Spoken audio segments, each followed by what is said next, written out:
y lo más extenso posible a fin de que no tengan dificultades para lectura o para conocimiento de ellos. Como semiología se trata de conceptos básicos para introducción de las clínicas, etcétera, entonces es por eso que no es para aburrirlas en la lectura, tampoco para más tiempo, simplemente es para que no es lo mismo un curso virtual que cursos habituales que nosotros hacemos, es más de tipo conversacional, ¿no? Por este motivo. Gracias.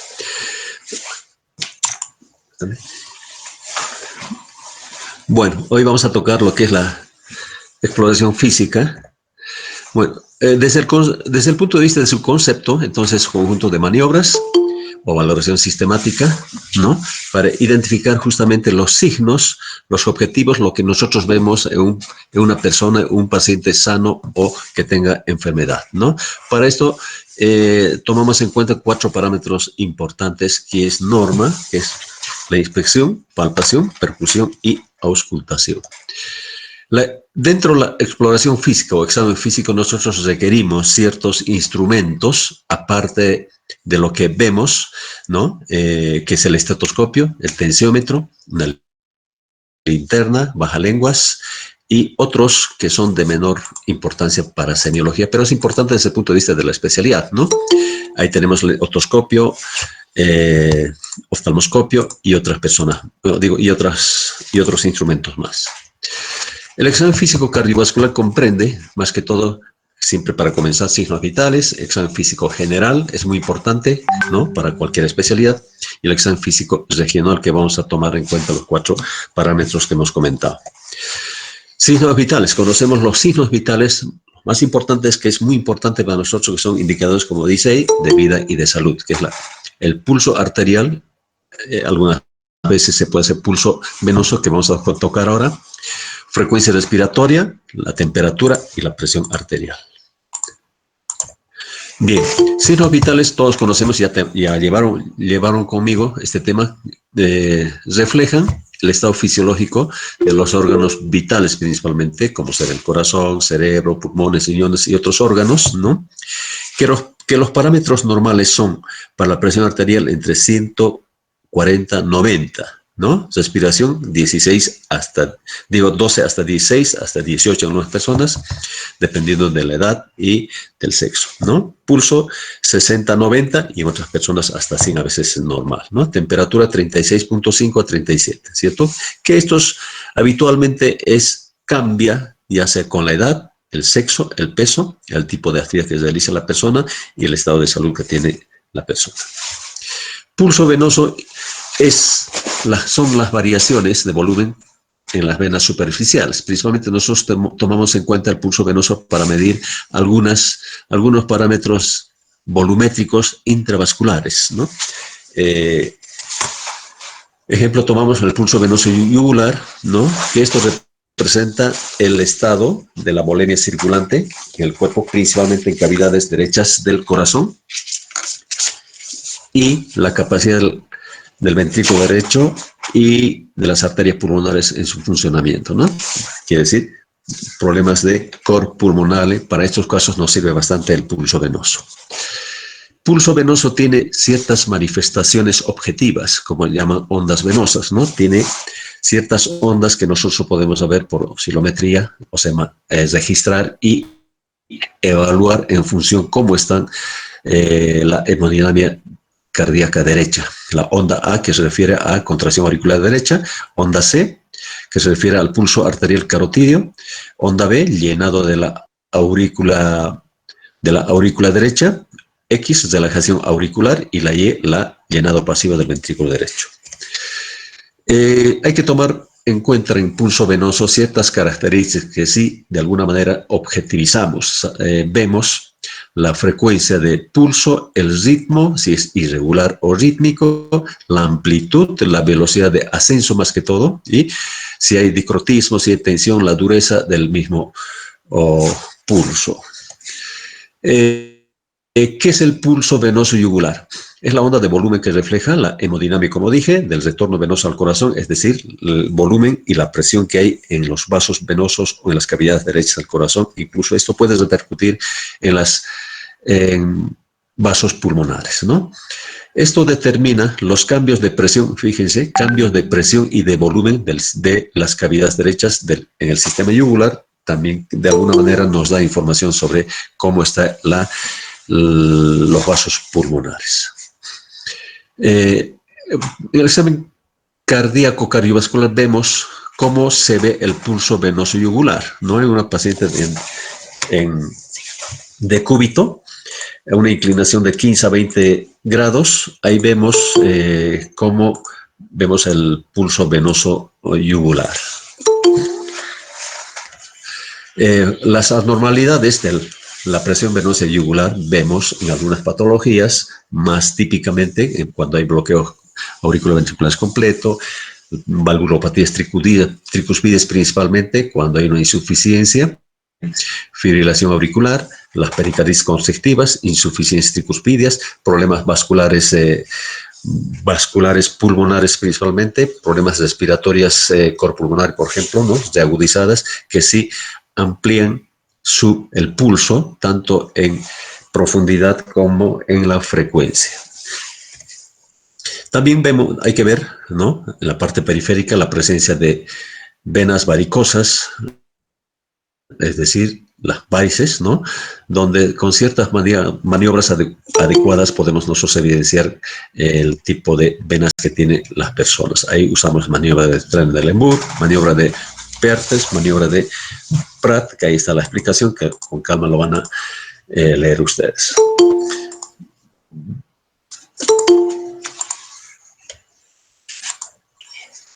Bien, pulso arterial.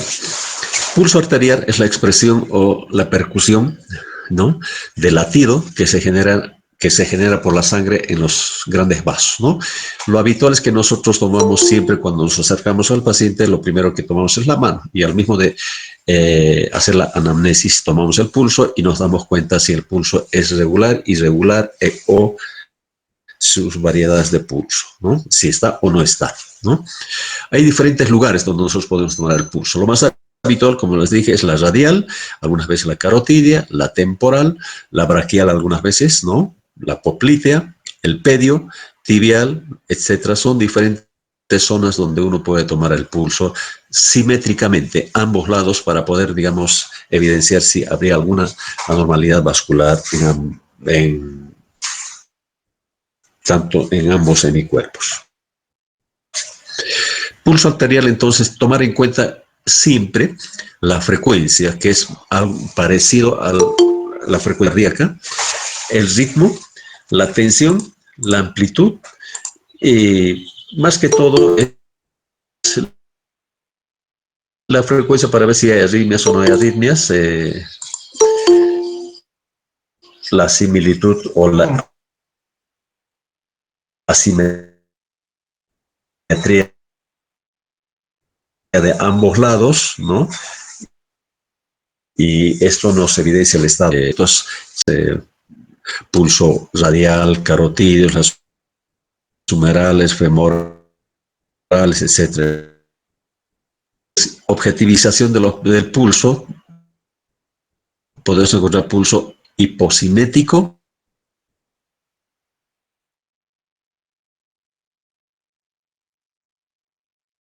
dicroto, o sea, en dos tiempos, pulso parvo, vamos a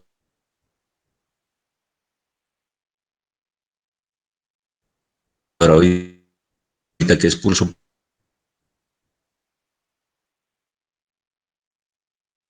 tardío, bisferiens, y pulso alternante, en qué casos es frecuente. El pulso alternante, que ya desigual en caso de arritmias, el pulso paradojal, que es muy manifestación de pulso que nosotros al palpar evidenciamos de alguna manera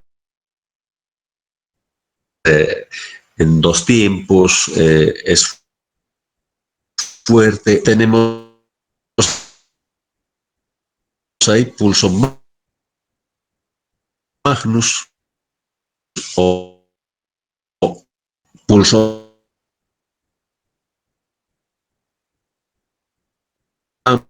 esta una patología principalmente valvular, ¿no? Y algunas veces puede evidencia de alguna manera, para eso es semiología. ¿Cómo nosotros clasificamos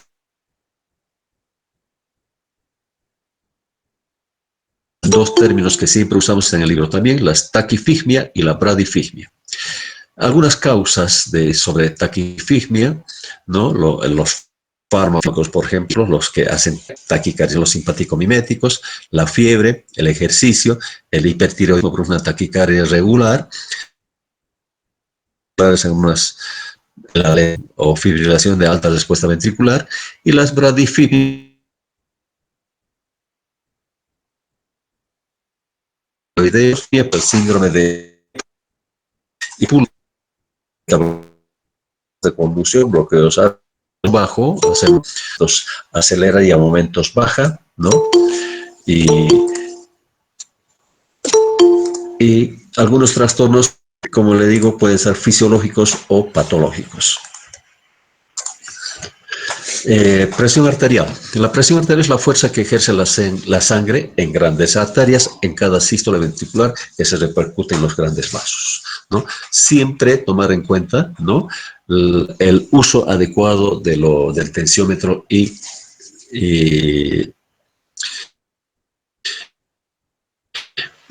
estetoscopio. Bien, cifras que hay que tomar en la sistólica y la diastólica, ¿no? Cuándo es normal y cuándo es patológico. Lo importante es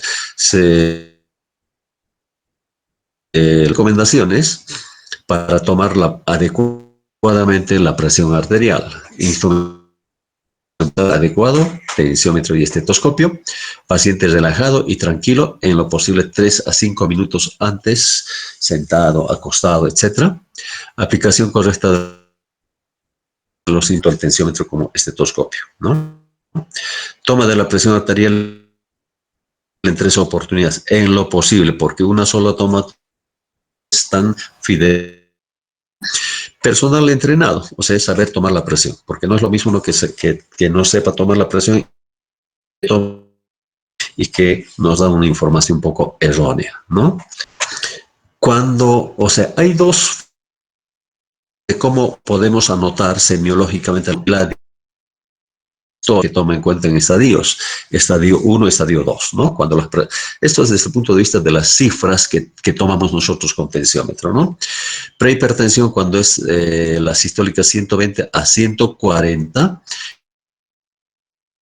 es prehipertensión, ¿no? Estadio 1, 140 a 160 la sistólica y la 90 así. Estadio 2, más de 160 y más de 100 milímetros de mercurio. Y la anterior, bueno, de la escuela americana, esta es la escuela europea, ¿no? Fíjense, casi es lo mismo, simplemente cambia algunas denominaciones en vez de poner tipo 1, tipo grado 1, grado 2, 3, hipertensión aislada, que es muy frecuente en mayores de 60, 65 años por el endurecimiento de los grandes vasos, ¿no?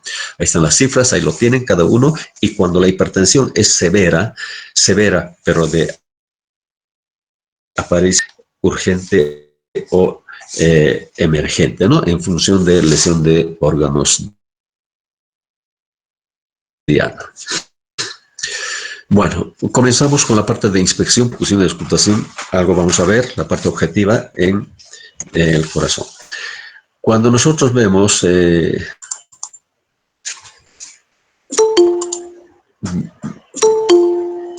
bien, ya. Cuando vemos a todo paciente, no solamente que tenga patología cardiovascular, a todo paciente siempre se debe examinar, ¿no? Tanto la postura de estos pacientes, el hábito constitucional, la coloración de la piel a simple vista de mucosas y piel, ¿no? Si tiene palidez, cianosis, ictericia, etcétera, presencia de edemas o anasarca, en la cabeza los movimientos alteradas, el pulso venoso en el cuello yugular, ¿no? Entonces, a la inspección vemos el aspecto general.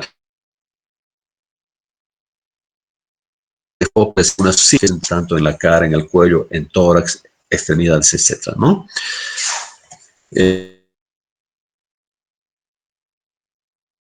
vemos en qué de orientación está.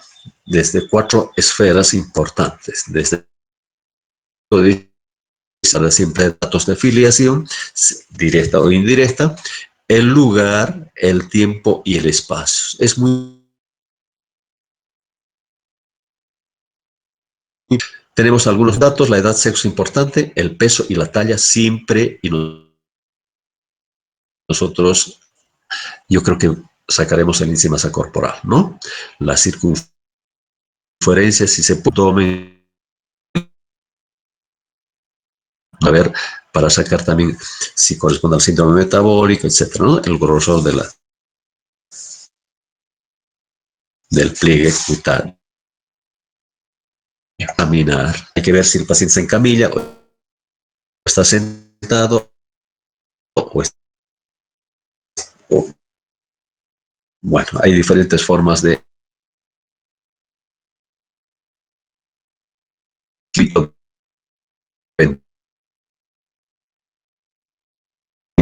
lateral izquierdo, postura y la alineación simétrica proporcional del cuerpo, ¿no? En relación a la gravedad. El biotipo constituye si es flaco, alto o bajo, si es atlético, asténico, pícnico, también otra terminología, brevilíneo, mesomórfico, ectomórfico o endomórfico. Vemos las fases. A simple vista, nosotros apenas ingresa el paciente, nosotros ya tenemos que ver que está tranquilo, sonriente, o está triste, o está lloroso, etcétera, etcétera, ¿no? No asustado, etcétera. Nosotros digo fases. Este tema de fases ya han llevado en las primeras clases para ver, digamos, algunas características del fondo de ojo. Para eso hemos dicho que ¿no? Para ver el fondo de ojo,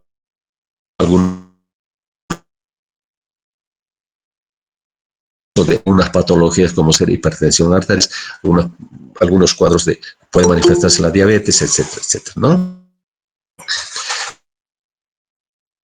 Bien, ahí ven algunas manchas algodonosas que ya son, digamos, algún compromiso de hipertensiva.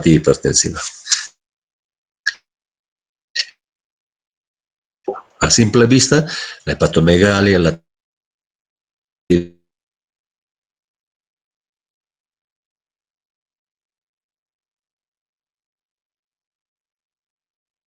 citis, examen los miembros hemorragias, los dedos, diferencia de pulso, cianosis, ¿no? Si fuera periférico o central. La marcha es importante para ver si hay alguna secuela de un accidente cerebrovascular o algún problema neurológico que pudiera tener el paciente. La marcha es muy importante. Diferentes tipos de marcha, hemiplegia es muy frecuente para ver, o sea, observar en paciente con cardiopatía, con corazón comprometido, ¿no? Bien, coloración de la piel, hemos comentado ya, la cianosis muy importante, hemos dicho ya cianosis periférica o central, la ictericia con compromiso hepático, en caso de insuficiencia cardíaca congestiva crónica, es muy frecuente observar las ictericia, ¿no? Rubicundez, cuando hay patologías mitrales severas o diferenciar siempre de algunas enfermedades autoinmunes, ¿no? Anemias, palidez y la fiebre. ¿No? Estados de conciencia, siempre diferenciar al momento del examen si es un paciente donde puedes conversar o está confuso, o está somnoliento, estupuroso, en coma, o es un paciente que está en estado vegetativo, o síndrome de enclaustramiento, o tiene pacientito al momento de examinar muerte cerebral. Niveles de coma, uno tiene que evidenciar signológicamente en qué grado de coma está. Bien, también es importante ver a simple vista a la observación el estado nutricional de los pacientes, ¿no? Ahí ven el estado nutricional, si está desnutrido, está nutrido, ¿no? Y es importante para nosotros, por ahí es un paciente obeso, es un paciente delgado, es un paciente pícnico, para eso nos sirve el estado bioconstitucional. Estado de hidratación importante, es un paciente hidratado, nutrido, deshidratado o es un paciente en estado de shock hipovolémico secundario a la deshidratación, en función de las diferentes características que nosotros debemos evaluar, ¿no?, desde el punto de vista semiológico. Vamos a ver un poquito algo sobre lo que es el corazón. Inspección, o sea, evidenciar o ver las diferentes deformidades que hubiera en el tórax, ¿no? Principalmente a la observación hay que ver el apex, la punta del corazón, si late o no late, si es simétrico o no es simétrico, ¿no? Ahí bien, los cuatro pasos, a la inspección ya vemos diferentes deformidades del tórax. A la palpación, choque de punta y algunas anormalidades que podemos palpar, ¿no? Y tercero, la percusión, que hoy en día ya se usa muy poco, pero hay que percutirlos. Y cuarto, la auscultación, ¿no? Siempre ver el aspecto general desde el punto de vista cardiológico, ¿no? Si está con taquicardia, taquipneico, cianótico, palidez, piel fría, sudoración. Los dedos hay que observar, ¿no? La respiración y la presencia de petequias, ¿no? Petequias ante el asma, signo de Muset, signo de Romaña, en Chagasco son no tan frecuentes, pero hay que buscarlas, signo de masa, ojo de compota, por picadura de vinchuca, principalmente en nuestro medio, ¿no? A la inspección, hemos dicho, deformidades torácicas, inspección del apex cardíaco y presencia de latidos precordiales, que significa que hay agrandamientos cardíacos en caso de miocardiopatías dilatadas o hipertróficas. Ahí tienen la inspección. Evaluar la simetría del tórax, ¿no? Y la constitución. Hasta la parte anterior, lateralmente, y la parte posterior. Tiene que ser simétrico y como ven acá. Pectus excavatum, hundimiento del tórax en la parte anterior. Fíjense, ¿no? Es frecuente en nuestro medio para ver. Y pectum carinatum, abombamiento del tórax hacia adelante. Las deformidades, ¿no? Fíjense, la escoliosis y la cifosis. A la inspección siempre hay que evaluar las regiones supraclaviculares, infraclaviculares, la porción supraesternal, ¿no? La subesternales, subcostales, etcétera, ¿no? El ápex, el epigastrio, todo eso es para ver si encontramos alguna alteración objetiva, ¿no? El latido apexiano, ¿no? Es muy importante a la inspección ver si se mueve o no se mueve la parte del corazón. Ahí tiene la palpación, siempre palpar bien el área precordial, en distintas posiciones del tórax, pues el sentado, el decúbito, lateral izquierdo, que es muy frecuente examinarlo en esta posición. El choque de punta, tomar en cuenta con palma de la mano ciertas características en choque de punta, ¿no? La localización, que está en quinto espacio intercostal izquierdo, línea medio clavicular, ¿no? El ritmo es regular y irregular, la intensidad fuerte o débil, la extensión si se extiende a otros lugares o queda ahí, para ver, para ya un poco pensando en algún problema miocárdico, ¿no? La movilidad más que todo es alrededor de 2-3 centímetros, los choques de punta se puede con los pulpejos de los dedos o con la palma de la mano. Ahí está la forma como se examina punta, ¿no? Quinto espacio aproximadamente debajo de la tetilla, quinto espacio intercostal, izquierdo sobre la línea medio clavicular, ¿no? Ahí tiene diferentes formas de palpar el choque de punta. Percusión muy pocas veces ya usamos, más evidenciamos el tamaño del corazón con la radiografía y ecografía, ahora que estamos en época de tecnología, ¿no? Auscultación, esta parte es muy importante, ¿no? Es un procedimiento semiológico que percibe el examinador a través del oído diferentes ruidos, ¿no? Y en diferentes periodos, y son siempre cuando uno ausculta, ya sea con la membrana o cualquiera de los dos, entonces el ritmo, la frecuencia, la intensidad, la tonalidad, el timbre y la propagación. Importante el ritmo, la frecuencia y la propagación. Y diferenciar siempre los ruidos patónicos de los ruidos normales. Los soplos, los clics, los chasquidos, frotes, desdoblamientos, ya sea fisiológicos o patológicos, de los ruidos cardíacos. Fíjense, los dos periodos del ciclo cardíaco. hay que diferenciar lo que es la sístole ventricular y la diástole ventricular, ¿no? Esto nos sirve también para diferenciar la presión arterial, presión sistólica, presión diastólica. En este caso, la sístole ventricular corresponde al cierre de las válvulas tricuspide y mitral, ¿no? Y la apertura de las semilunares, mientras la diástole corresponde al cierre de las válvulas semilunares y apertura de las válvulas auriculoventriculares. Las posiciones habituales es que si está de sentado, acostado o de costado o lateral izquierdo, que se llama maniobra de Paccioni, que sirve para evidenciar algunas manifestaciones objetivas valvulares, principalmente las izquierdas. Ahí están los focos de auscultación, ¿ya?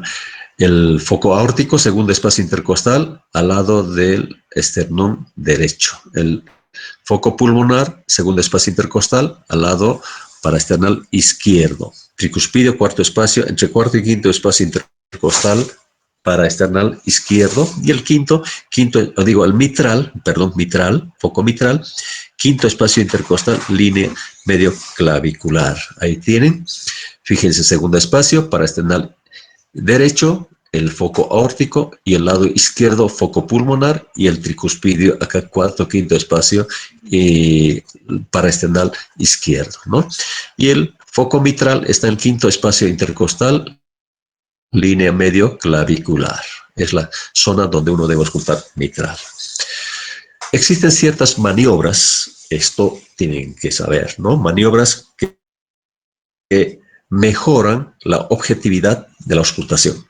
En algunos casos aumentan la intensidad, en otros casos desaparece, ¿no? Principalmente usamos las maniobras de Harvey, maniobra de Paccioni, casi todos los pacientes usamos esta maniobra de Rivero Carvalho, maniobra de Valsalva, maniobra de Azoulay. Estas 5 que habitualmente usamos debemos saber en semiología.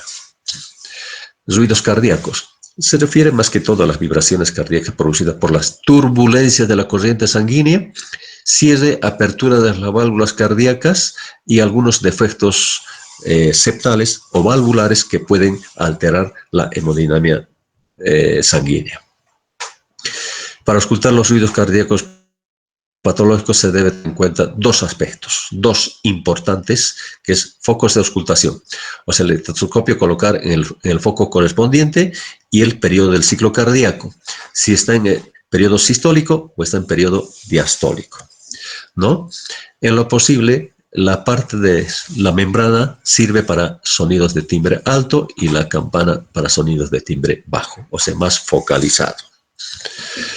El primer ruido corresponde al cierre de las válvulas tricuspide mitral y el segundo ruido corresponde a simultáneo de las válvulas aórtica y pulmonar. El primer ruido significa inicio de la sístole ventricular y el segundo ruido diástole ventricular. Existen otros 2 ruidos que pueden ser fisiológicos o patológicos, es el ritmo de galope o tercer ruido, cuarto ruido. Vamos a ver en qué caso se presenta. Tercer ruido, ¿ya? Entonces, se produce por la distensión de la súbita de los ventrículos, entrada rápida auriculoventricular, ¿no? Y el choque de corriente sanguínea en las paredes, ¿no? Esto puede ser fisiológico en situaciones de embarazo, ejercicio, fiebre, anemia, hipertiroidismo. Pero si escuchamos bastante claro el tercer ruido, hay que sospechar o pensar para poder confirmar en ciertas patologías congénitas, principalmente insuficiencias valvulares e insuficiencia cardíaca, inclusive en casos de derrames secundarios a pericarditis. Y el cuarto ruido son vibraciones de paredes ventriculares, ¿ya? Por la desaceleración súbita del llenado del ventricular izquierdo, ¿no? O derecha también, ¿no? Igual manera aparece en situaciones fisiológicas como el ejercicio, el embarazo, en personas hipertiroidismo, pero principalmente cuando aparece en el R4 en cavidades derechas hay que pensar en una hipertensión pulmonar con sobrecarga de volumen por comunicación interauricular, ¿no? Cuando hay hipertrofia ventricular de igual manera o enfermedad valvular mitral y aórtica, tanto insuficiencia como estenosis. ¿Ya? Los soplos son vibraciones, ruidos chillantes o silbantes ásperos durante los latidos cardíacos, ¿no? Hay que tomar en cuenta de dónde vienen los soplos cardíacos. 4 posibilidades. Flujo turbulento en estenosis o insuficiencia, dependiendo del periodo donde uno ausculta, las condiciones hiperdinámicas sanguíneas intravasculares, reflujos de sangre, válvulas incompetentes, insuficiencia valvular, mitral, tricuspide, etc. Las comunicaciones anormales, que es muy frecuente en nuestro medio, las cardiopatías congénitas, defectos septales, como sea la comunicación interventricular, principalmente interauricular con sobrecarga válvula pulmonar, es bastante importante. Los soplos cardíacos, tomar en cuenta cuando uno ve soplo en el precordio, ubicar la zona y ubicar el grado de soplo, ¿no? Es decir, la intensidad, el tono, el timbre, la ubicación dentro del ciclo cardíaco, si está en diástole o sístole, la localización valvular, sitio más intenso, es importante estos dos, la irradiación queda ahí en el lugar o irradia a otro lado, que es muy frecuente, la respuesta a maniobras fisiológicas durante el ejercicio, la inspiración, expiración, etcétera, y los síntomas asociados que puede estar asociada a alguna patología previamente ya conocida. Es un cuadro muy bonito, fíjense, cuando uno escucha soplo, siempre tiene que pensar, ¿es una valvulopatía o es una sobrecarga o es una cardiopatía congénita? Dependiendo de la edad y del tipo de persona que uno está escuchando. O es sistólico o es diastólico. Si es sistólico, será insuficiencia o estenosis, ¿no? Si es diastólico, será insuficiencia o será estenosis. Si es un soplo sistólico de insuficiencia, pensaremos la mitral, tricuspidia. Si es pulmonar, insuficiencia de igual manera. Esta es la localización, ¿no? Este es el defecto y este es el tiempo.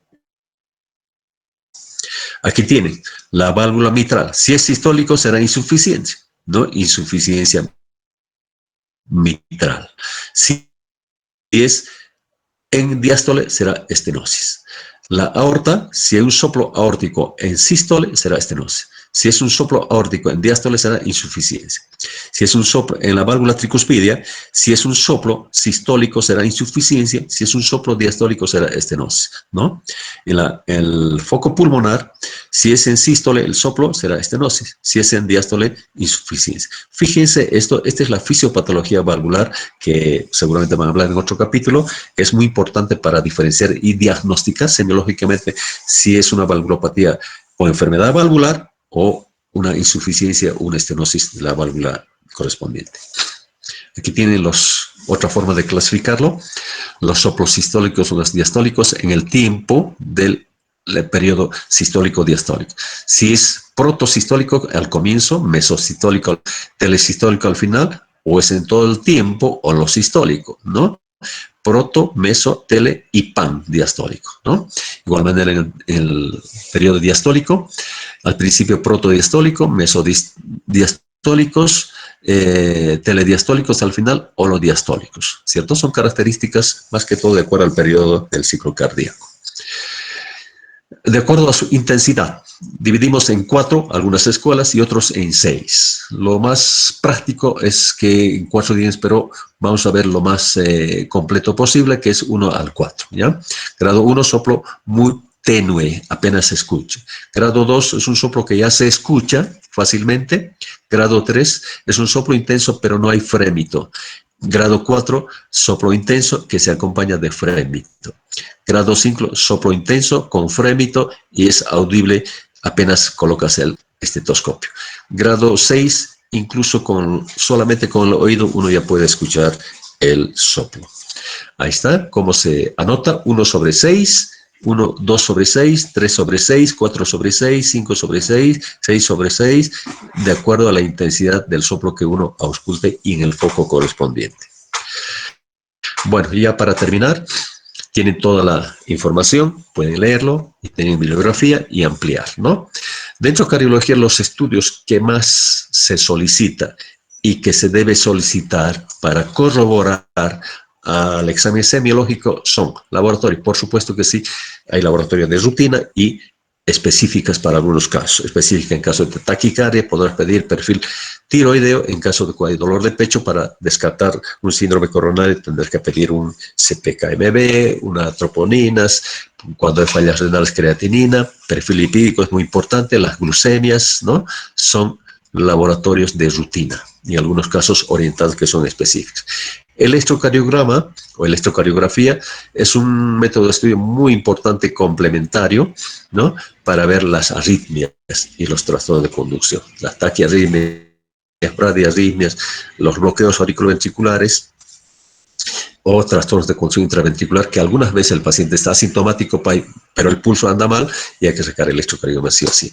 Placa de tórax principalmente nos sirve en cardiología para ver el tamaño del corazón y para ver algunas sobrecargas, ¿no? O deformidades en el corazón.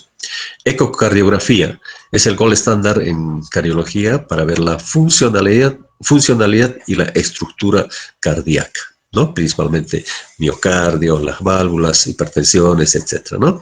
Holter es de 24 horas, 48 horas, 72 horas, de una semana hasta de un mes ya existe, para ver las arritmias cardíacas, principalmente para evidenciar qué pasa, porque la electrocardiografía se saca en un momento dado y luego por ahí sale normal y sigue teniendo su arritmia, ¿no? Para ver evidencia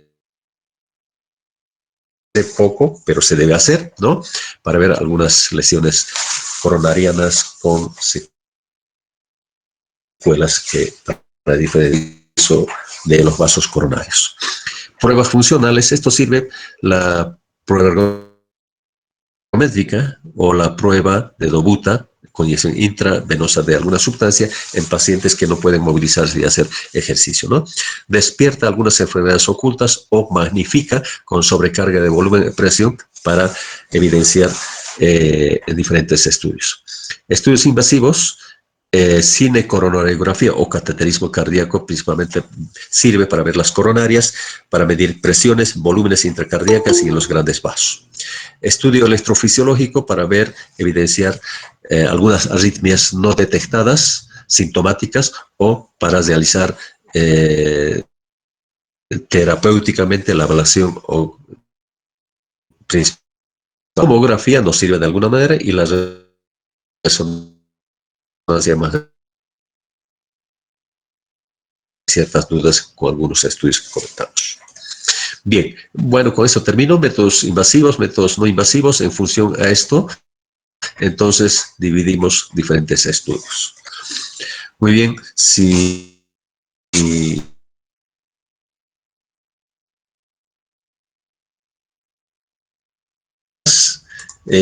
fíjense que hay bastante información que les mandé, desde lo más sencillo y lo más extenso posible.